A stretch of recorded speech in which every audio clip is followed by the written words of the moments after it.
En fait, ce qui est fou avec Gazo, c'est que c'est un mec qui a galéré pendant des années pour percer dans le rap. C'est ça la réalité, c'est que le mec essayait depuis très longtemps avant de s'appeler Gazo, parce qu'il s'appelait pas Gazo à la base. Et il a été très bon en termes d'opportunisme.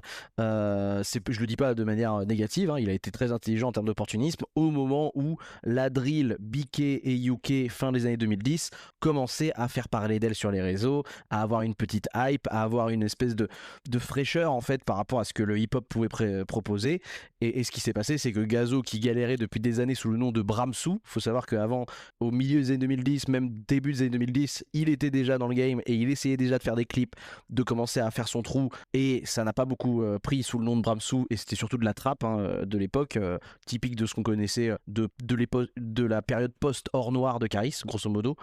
Et en fait, avec cette esthétique drill UK qui commençait à monter en tendance et qui n'avait pas forcément de visage de la drill équivalent en France, et bah, du coup, il a vu l'opportunité et il a été très malin puisqu'il a appelé, une fois qu'il a changé de nom, qu'il s'est appelé Gazo, il a récupéré l'esthétique drill, notamment plus la drill de Chicago, avec les dreads, avec les torse nus, avec les flingues. Et il va notamment appeler sa série de freestyle Drill FR, ce qui était intelligent puisque au moment où la drill UK et la drill de Brooklyn, la drill de Chicago étaient en train de revenir dans le débat public, bah, il y avait beaucoup de gens qui tapaient sur YouTube Drill FR pour voir s'il y avait des mecs qui faisaient de la Drill FR, tu vois. Et donc quand tu tapais Drill FR sur YouTube, et bah tu tombais sur notamment Drill FR 1, le premier freestyle de Gazo avec cette identité drill qu'il a complètement digéré et réutilisé dans un contexte français. Et ça donnait comme ça. Moi j'aimais beaucoup ce morceau. Je sais que les gens ont eu un peu de mal au début, notamment avec le refrain qui était un peu particulier. Mais moi je l'adorais. Ça sonnait comme ça. Gang, j'suis dans le bloc, j'te refourgue une dose grrrra. J'te mange chez toi pour 1 litre et je revends tout au gramme. Check, gazon vient de là où Yankee prend sa con c'est cash. J'ai la vengeance sous mon masque, après une rafale c'est qu'on se cache. Gang, j'suis dans le bloc, j'te refourgue une dose grrrra. J'te mange chez toi pour 1 litre et je revends tout au gramme. Et donc grâce à ce coup de maître d'avoir évidemment placé Drill FR comme étant un titre à part entière de sa discographie avec Gazo, il a eu une bonne traction au niveau des vues, ce qui lui a permis de faire un Drill FR 2, un Drill FR 3, qui ont un peu moins bien marché je crois en termes d'algo, en plus les morceaux sont un peu moins bons, et la clé pour Gazo ça va être surtout Drill FR 4, qui du coup sera son featuring évidemment avec, vous le savez, Freeze Corleone, et là ça donnait un truc comme ça, et ça commençait à être vraiment vraiment lourd. Au pire des cas, je me casse pendant que tu naisses. T'es mal à Kista, t'es mal à taille de la Kista. T'es mal à Kista, t'es mal à taille de la Kista. 20-20, drill 4, ils sont dépassés comme des Dreamcast. Négro tu rap comme un 2004, avant 30 ans faut que je dépasse les 2000K. Montclair, allemand, mentalité allemande. Dans les pockets j'ai la Kista, le lin, les antidépresseurs et les calmants.